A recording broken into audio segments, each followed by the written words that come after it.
boys and girls. I'm going to continue reading to you from Because of Winn-Dixie. We're going to read chapter 9 today. Like last week, I have included in the assignment the text of the book so you can read along with me as I read to you. I have also included a slideshow with some vocabulary that you can look at before you watch this video, and then there's an assignment after, which I will explain to you after I finish reading the chapter. So let's read the chapter and then we'll talk about the assignment.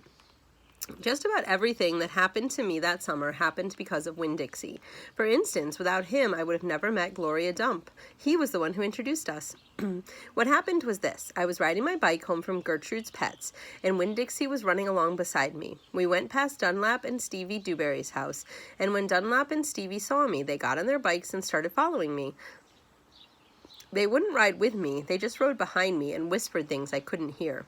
Neither one of them had any hair on his head because their mama shaved their heads every week during the summer because of the one time Dunlap got fleas in his hair from their cat, Sadie. And now they looked like two identical bald-headed babies, even though they weren't twins. Dunlap was 10 years old, like me, and Stevie was 9 and tall for his age. "I can hear you," I hollered back at them. "I can hear what you're saying," but I couldn't. Winn-Dixie started to race way ahead of me. "You better watch out," Dunlap hollered. "That dog is headed right for the witch's house." "Winn-Dixie," I called, but he kept on going faster and hopped a gate and went into the most overgrown jungle of a yard that I've ever seen. "You better go get your dog out of there," Dunlap said.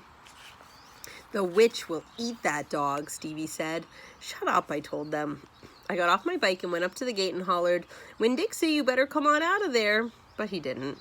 "She's probably eating him right now," Stevie said. He and Dunlap were standing behind me. "She eats dogs all the time." "Get lost, you bald-headed babies," I said. "Hey," said Dunlap, "that ain't a very nice way for a preacher's daughter to talk." He and Stevie backed up a little. I stood there and thought for a minute. I finally decided that I was more afraid of losing Winn-Dixie than I was of having to deal with a dog-eating witch. So I went through the gate and into the yard. "That witch is going to eat the dog for dinner and you for dessert," Stevie said. "We'll tell the preacher what happened to you," Dunlap shouted after me. By then, I was deep in the jungle. There was every kind of thing growing everywhere. There were flowers and vegetables and trees and vines. "Winn-Dixie," I said. "Hee hee hee," I heard. "This dog sure likes to eat." I went around a really big tree, all covered in moss, and there was Winn-Dixie. He was eating something right out of the witch's hand. But she looked up at me. "This dog sure likes peanut butter," she said. "You can always trust a dog that likes peanut butter." She was old, with crinkly brown skin. She had on a big floppy hat with flowers all over it, and she didn't have any teeth. But she didn't look like a witch. She looked nice, and Winn-Dixie liked her, I could tell. "I'm sorry he got in your garden," I said. "You ain't got to be sorry," she said. "I enjoy a little company." "My name's Opal," I told her. "My name's Gloria Dump," she said. "Ain't that a terrible last name, Dump?" "My last name is Baloney," I said. "Sometimes the kids at school back home in Watley called me lunch meat." "Ha!" Gloria Dump laughed. "What about this dog? What you call him?" "Winn-Dixie," I said. Winn-Dixie thumped his tail on the ground. He tried smiling, but it was hard with his mouth all full of peanut butter. "Winn-Dixie?" Gloria Dump said. "You mean like the grocery store?" "Yes, ma'am," I said. "Woo-wee," she said. "That takes the strange name prize, don't it?" "Yes, ma'am," I said. "I was just fixing to make myself a peanut butter sandwich," she said. "You want one too?" "All right," I said. "Yes, please." "Go on and sit down," she said, pointing at the lawn chair with the back all busted out of it. "But sit down careful." I sat down careful, and Gloria Dump made me a peanut butter sandwich on white bread. Then she made one for herself and put her false teeth in to eat it. When she was done, she said to me, "You know, my eyes ain't too good at all. I can't see nothing but the general shape of things. So I gotta rely on my heart. Why don't you go and tell me everything about yourself so as I can see you with my heart?" And because Winn-Dixie was looking up at her like she was the best thing he had ever seen, and because the peanut butter sandwich had been so good, and because I'd been waiting for a long time to tell some person everything about me, I did.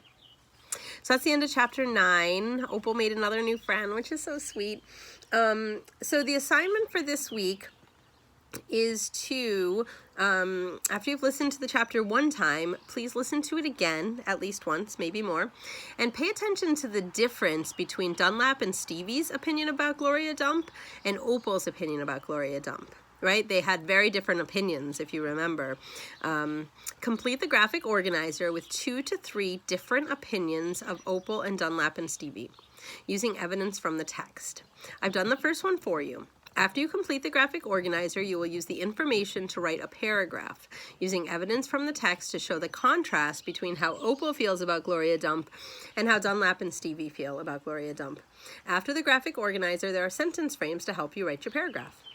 So if you look at the graphic organizer, I have done one for you. And I started thinking about Opal's opinion of Gloria Dump. And so I went to the first thing that she really said about her when she first went into her yard. And what she said is that, if I look here on page 63 at the bottom, she said, she was old with crinkly brown skin. She had on a big floppy hat with flowers all over it, and she didn't have any teeth, but she didn't look like a witch. She looked nice, and Winn-Dixie liked her, I could tell. So that is the first opinion that Opal has about her. So I went ahead and I put that in the column to the far left that says Opal's opinion of Gloria Dump. I put the page number because I quoted from the book. And then in the second column over, I explained that evidence in my own words. And what I wrote is, when Opal first saw Gloria, she thought she was nice, and Winn-Dixie liked her. So in contrast, if we look at what Dunlap and Stevie thought of Gloria Dump, I go back to a little earlier in the chapter. On page 63, at the top of page 63, they say, "The witch is going to eat the dog for dinner and you for dessert," Stevie said. So I went ahead and I put that in the column, the first purple column that says Dunlap and Stevie's opinion. And then next to it, I went ahead and explained that in my own words. So what I wrote was that Stevie was scared of Gloria, that he thought she ate dogs and was going to eat Opal too. So you can kind of start to see the contrast there between what Opal thinks, which is that she seems nice, right? And what Stevie and Dunlap think, which is that they are afraid of her, right? They think that she's a witch.